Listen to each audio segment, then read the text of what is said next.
Please welcome CEO at Gainsight, Mehta.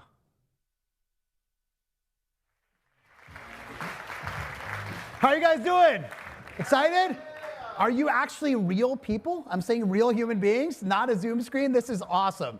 I am so fired up to be here. So grateful to Jason Lemkin and SaaStr for bringing us all together again. I don't know about you, but I missed stuff like this. So we're gonna have some fun today. I'm Mehta, CEO of Gainsight, and we're gonna talk about customer success, which if you follow me online is one of the few things I talk about a lot. But we're gonna talk about how customer success is changing. This conference is so inspirational to me because I've been fortunate to be here since the beginning of 2015.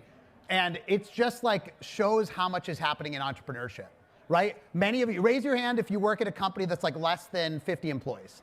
Awesome, I love that. Like you're the future. It's so awesome.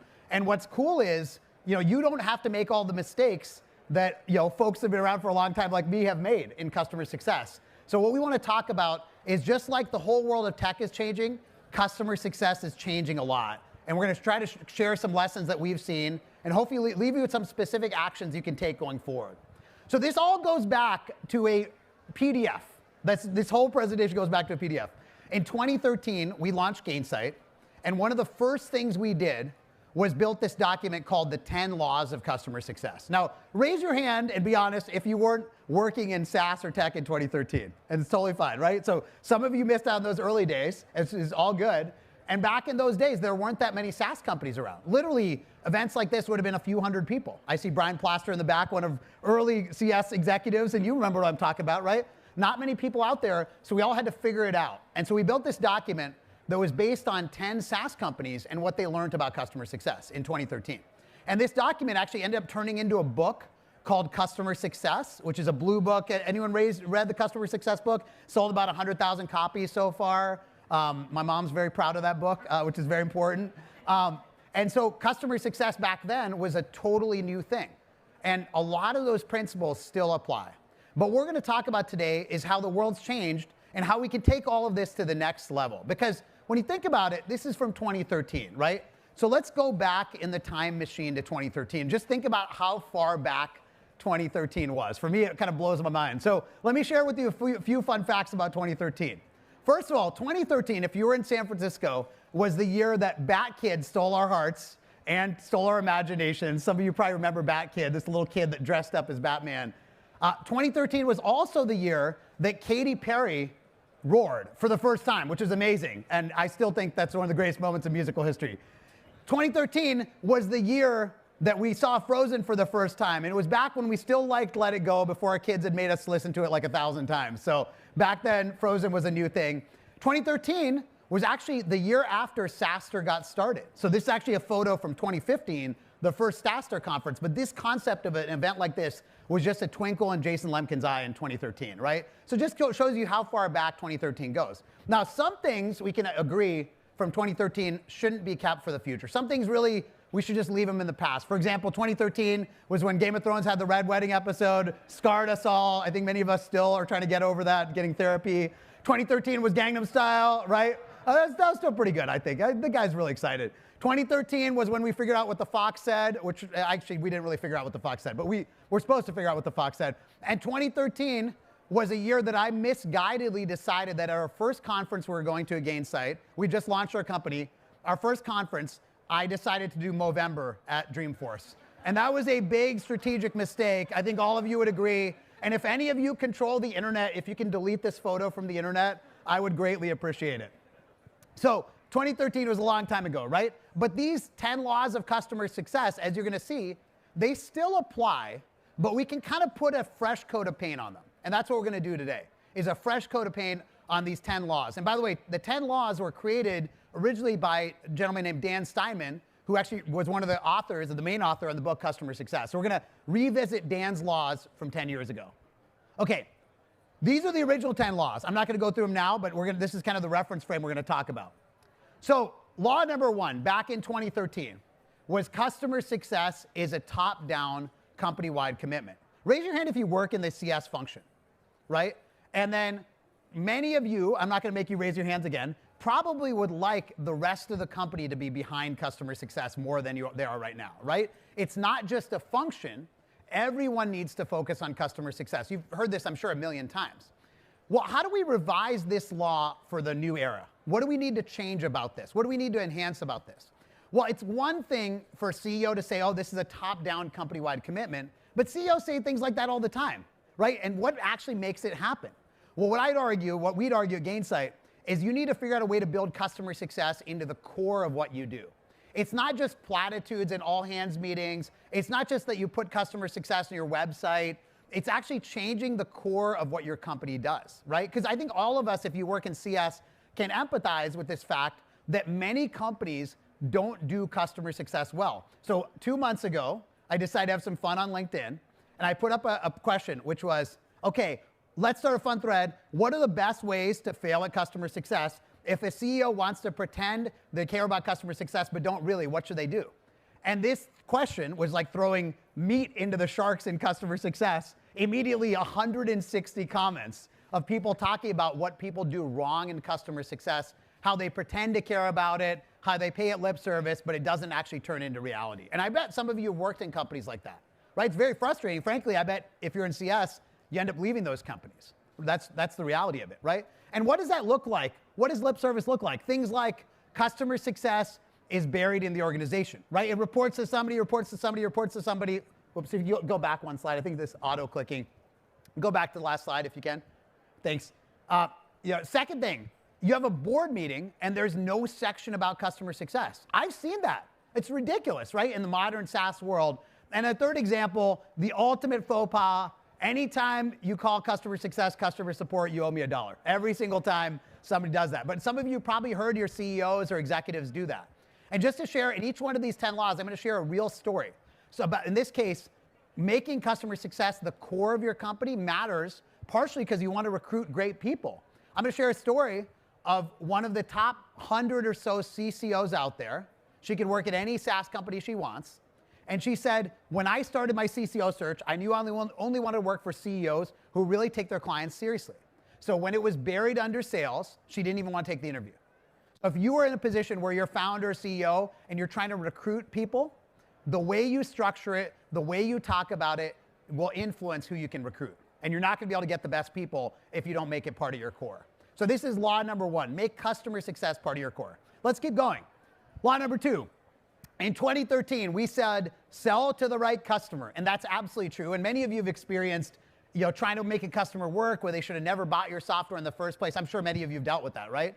But what we'd argue today is, it's not like there's sales and there's customer success. Those are two different functions. What you need is an integrated journey from sales to customer success. Because the truth is, your customer is trying to achieve a business outcome.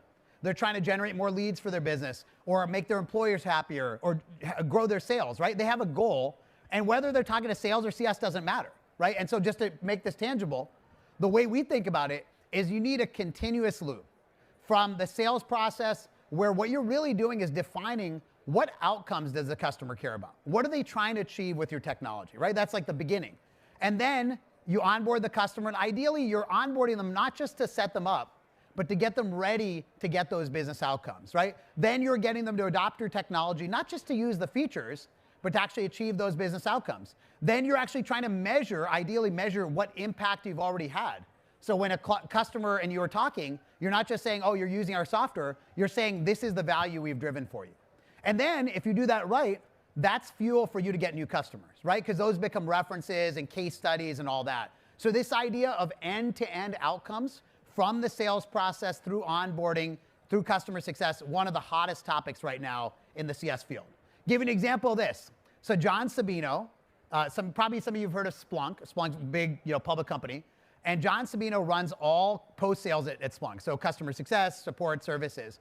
And he was tired of the same thing that a lot of you have dealt with, which is you get a new customer, and you jump on a call with them, and you're like, what are your goals that you have with our software? And the customer says, I just spent like 3 months explaining to sales what those goals were, right? And why do we have to have a separate process for sales versus customer success? What they did was they built a tool that their salespeople use to basically interactively figure out what the client's desired outcomes are. Trying to, in their case, improve security posture, reduce downtime, things like that. Each of you has those for your business, right? And that tool automatically then assigns the right services, the right onboarding to the customer, what they call a prescriptive value path, to go from those goals to setting up the customer the right way. And from there, they then create what's called a success plan to make sure that that customer is achieving those outcomes that they were signed up for, right? All the way. And then finally, when that customer logs into the product for the first time, they get a pop-up personalized guide based on the goals that they had, why they bought. So if they bought for security, they're seeing different stuff than if they bought for operations. How cool is that, right? So they've integrated the sales process, onboarding, customer success, and product all together. Now, some of you are in small companies. You're thinking, I can't do this right now. But philosophically, you can. Philosophically, you can say, our goal isn't just to launch a customer, it's to get them to outcomes. Philosophically, you can say, in our sales process, are we asking them what the business goals that they have are and really getting that deep insight? Philosophically, you can make sure that your executive business reviews aren't just about the features and functions your customer's using, but actually the outcomes they're looking for. So this is kind of the really important law as part of this. Number 3. Okay, so this is all about this idea that SaaS is hard. You wouldn't be here if SaaS was easy, right? SaaS is really hard. And one of the hard things in 2013 was the natural tendency is if you do nothing, if you don't meet with your customer, they're going to churn eventually. They will. It's brutal, but it's a reality. What we would say if we revise this now is that customers churn eventually because they always want more value. They always want more, right? They're not buying your technology for a point in time. They're buying your technology so that you can constantly deliver more for them. And that's why you innovate in your product. That's why you have a roadmap. But many, many companies struggle with the fact that their customer gets stuck. They get stuck at that initial value and they're not achieving more value. And the way I think about this is, it's just like a funnel. So in marketing, you've got your funnel, right? So you've got your leads coming in through marketing. Some of you are getting them at the booths here, right? They turn into sales. That's great. But there's a second funnel that we need to all consider, which is now I've got a customer, and how am I constantly delivering more outcomes to them, right? And how am I constantly getting them more value such that they become leads for me? Because they become leads, what we call customer success qualified leads, to either buy more stuff from you, or in some cases be an advocate and bring you other leads in other companies, right? And so this idea that customer success is not just about keeping the client, it's about constantly getting them more value is something that's super important. Share an example of that. So Jane Graham runs customer success and renewals at UKG, which is an HR tech company. Jane has run CS for a long time.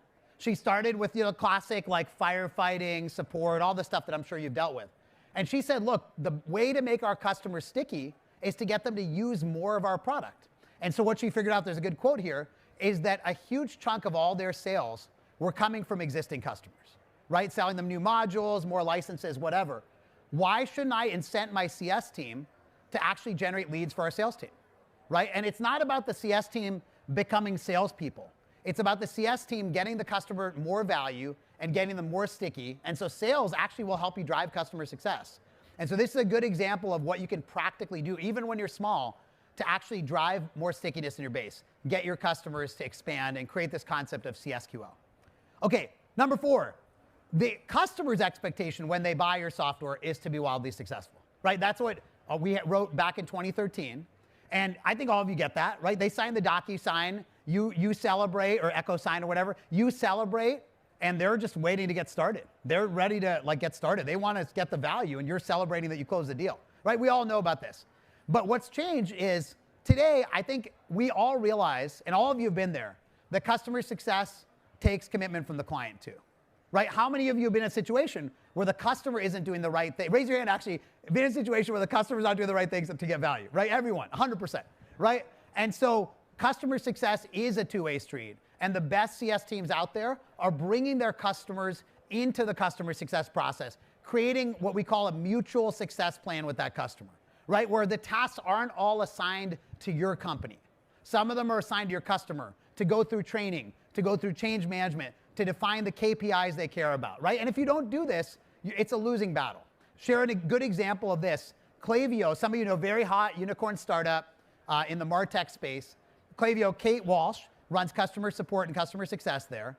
And she's built this incredible model where they basically work with lots of online merchants, e-commerce companies, et cetera.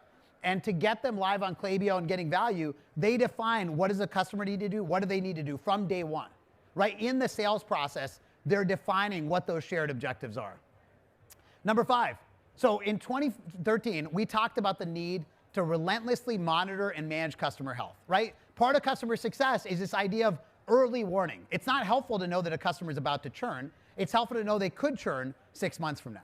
But how do you actually make that happen? So you're founder, you're CEO, you're head of customer success. How do you turn this into reality? And this is, to me, the one no-brainer everyone should do it part of the presentation. Every single person, once you get to like 50, 75 employees, you need a CS operations person. Don't just hire CSMs. CSMs are really important, but just like you have in sales, salespeople and sales operations people, you need customer success operations to understand the leading indicators, to define processes, because customer success operations is this incredible lever, right? It basically makes every part of your company better because it helps you understand healthy customers who could be advocates for marketing. It helps you understand flaws in the sales process to help revise things for your revenue operations team. It helps you figure out how to make customer success people more efficient and more effective. CS operations is an absolute no-brainer, one of the hottest jobs out there, and for good reason. John Naran is the head of customer success at PTC and has done an incredible job of not only building operations at PTC, CS operations, but he's actually built the world's largest community around CS operations. There's actually a whole Slack group of people just talking CS ops, super nerdy Slack group, but definitely very powerful. And if you have people who want to get involved in this, definitely let us know. And he really defines CS operations as being all about operationalizing the vision you have in customer success. You know, I talk about all this stuff today, right? Like handoff from pre to post sales and selling to the right customer. How do you do that? CS operations. That's how you do it. You have somebody that thinks about the process and figures out how to make it happen every single time. So law number 6, one of the things we said back in 2013, and kind of one of the origin stories of customer success, is it used to be that you could just build loyalty through personal relationships. Somebody would buy from you, and they would stay with you because you're friends, right? Like you knew each other for a long time, and they would stay on the job. I think most of you know that loyalty in personal relationships is no longer there, mainly because things change so much, right? Like with jobs changing at a faster clip than ever, 56% of Americans plan to switch jobs this year, as I'm sure you've heard that stat. Companies being bought at a higher clip, your sponsors change all the time. And another no-brainer thing almost everyone can do here is create a great process for when you get that LinkedIn update or you get that email that the person you sold to left the company, after your heart sinks a little bit, because it does for all of us, have a process. What do you do? Who's getting a gift basket? Like the new executive should get a gift basket or a book or material. You should be setting up meetings, sending them information, operationalizing that whole process of the stakeholder change. And this is so easy to do. And frankly, even if you're 10 people in your company, it's critical. I'd argue it's even more critical when you're 10 people in your company. Because honestly, the reason they're a customer is because they were excited about your vision. And when they're gone, the new person has no idea who you are. None. You've been on those calls, right? You get on the call and the customer's like, so why did we have this software? Why did we buy this, right? And you've got to be all over this. That means the day they change the LinkedIn, you got to get a message out to them. You got to figure out a way to get on the radar. Network through common connections, right? Just like you do in sales. In my opinion, this is a very high value activity. One thing people do is they really map out who are all our sponsors in the organization. So you don't just have one. One of the common concepts in account management is you never want to be stuck with single threading, right? Just one person. So who are all the people we're talking to? Who's an advocate? Who's the detractor? How do we build up that map of the people in our organization? Give you a fun story on this one from Gainsight.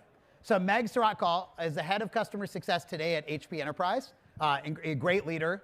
Meg's actually used Gainsight years and years and years ago, right? And he used it, and then he moved on to a new company, and he was trying to buy Gainsight, he wasn't able to buy it. And he moved on to a new company, and was trying to buy Gainsight, wasn't able to buy it, budget, whatever, right? 6 years later, he goes to HPE, and like the first thing he does is do a huge deal with Gainsight, right? And so this isn't just about defense of like preventing your customers from churning, it's about building relationships that allow you to grow over time. It's so, so critical. Law number 7. So we talked about the fact that product must be priority number 1. In customer success, if you're a software company, at the end of the day, it's about the product. It's about building the right product, making sure it's driving value. And sometimes customer success people are like almost like kind of duct tape over product issues. I'm sure many of you felt that, right? And so that's still very much true. And some of you probably feel that today, right? But the way to make this happen is make customer success people and product people best friends. You have to find that way to build those relationships. And it's not like that today for most companies. It's not like that because they kind of speak different languages, right? Customer success people really excited about their customers. The product people are excited about their technology. Both want shared objectives though, right? If you think about it, think about like a Venn diagram, right? CS people care about retention, expansion, their clients. Product people want to make sure their stuff is getting used. Adoption is an example of something that's right in the middle of those two. But what I find practically is sometimes the CS team is using different metrics for adoption than the product team, right? The product team is thinking about daily active users. The CS team is thinking about a health score. You've got to find a way to link it all together between CS and product. And if you're 100 people, 150 people, I recommend potentially even having somebody in your CS team who's kind of that interface point with the product team. Super valuable. Okay, so number 8. Sorry, go back one slide. Number 8, we talked about the fact that in customer success, there's a ticking time bomb all the time, which is time to value. You close a deal, and the customer is looking at their watch about how long it's taking to get to value. And one of the things we said in 2013 is you have to constantly improve time to value. What I would say today in 2021 is the best way to do that's the product, right? It's one thing to send customers emails and get on calls with them and Zoom meetings. It's all great. But the best way to do it is in the product. So one of the most popular things now is just using the product to guide the customer, right? This is actually an example of Adobe, where they're guiding the customer through a guided onboarding in the product. It's a no-brainer. Like everyone should do it in some way, right? And there's lots of different ways you can do it. But trying to do it offline when the product itself is online is just kind of old school.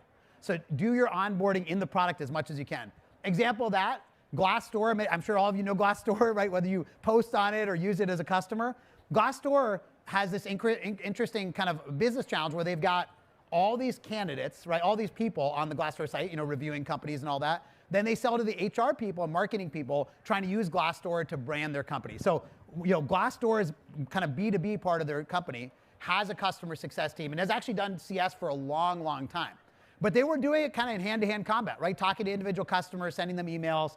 And then last year, they decided, let's do more of this in the product. Let's actually do more to drive the customer to adopt new features, onboard, all that. What that did was gave their CS team a lot more time to be more strategic, right? They're not just talking about the new release or getting a customer to adopt something. They're talking about the business value they've achieved. So the product can be your best friend if you're a CS person. Law number 9. So we talked about the idea that in 2013, you should deeply understand churn and retention. What we would do in 2021 is rephrase that to deeply understand net revenue retention. I think most of you know net revenue retention includes, I'm sorry, go back one slide. Net revenue retention includes both churn, but also expansion, right? It's not just about keeping customers, it's about growing them. And this slide shows that if you improve your net revenue retention, your company multiple goes up. So, go back one. I think there's some kind of auto-clicking happening. So the horizontal axis is company's net retention rate. The vertical axis is their multiple as a kind of a factor of revenue, right? So companies that higher net retention rates have higher enterprise multiples.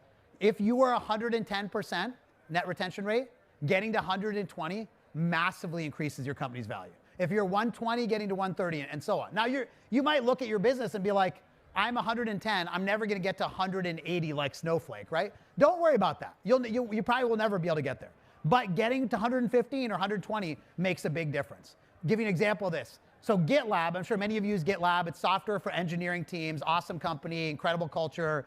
And GitLab has David Sakamoto and Shared Patching, the two kind of leaders of customer success at GitLab.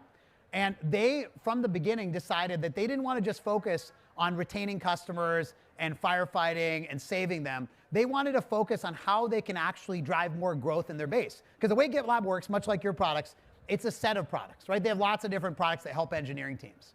And so what they did was that, okay, our job is to get customers to value, but our measurement is how much they're expanding. And if you check out GitLab's S1, they just filed last week, 154% net retention. Second highest public SaaS company out there in terms of net retention. Law number 10. So if I wrap it all up, if you kind of think about everything I've talked about, in 2013, we thought customer success needs to be more metrics driven. It's not just about feelings and meeting customers and what activities you did. It's about the numbers. What are the numbers? But I'd argue the first 7 or 8 years of customer success, things were a little squishy. if somebody asked you, what's your value? If some of you have seen Office Space, right? What exactly do you do here, right? And I think for a lot of CS leaders, it was hard to answer that question. But the best companies are getting customer success to be totally metrics driven in their organization. And I'm going to go back home for this one. I'll talk about Kelly Capote, our Chief Customer Officer. Kelly runs customer success and post-sales at Gainsight. She's incredible. And one thing she did was made an incredible board deck that's super numbers oriented. And actually, we published it online. You can go find this if you Google making customer success less squishy. And actually, she did this board deck. She presented to our investors. Our investors were like, that's one of the best board presentations I've ever seen. And honestly, they think way more highly of Kelly now. So if you want to be like Kelly, definitely make an amazing deck and make it be about numbers. So I'll give you an example. This is just one slide from the deck. This slide shows our top 20 customers, kind of early indicators of health, but then like, what's the contribution of that to our renewal rate?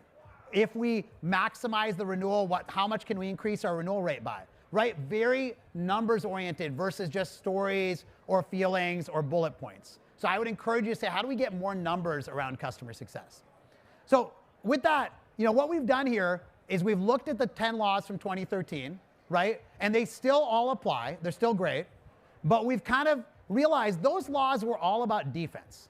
They were all about firefighting, keeping customers, and it was really important. But how do we add in a new vector? How do we think of customer success in 2021 as not just being about defense?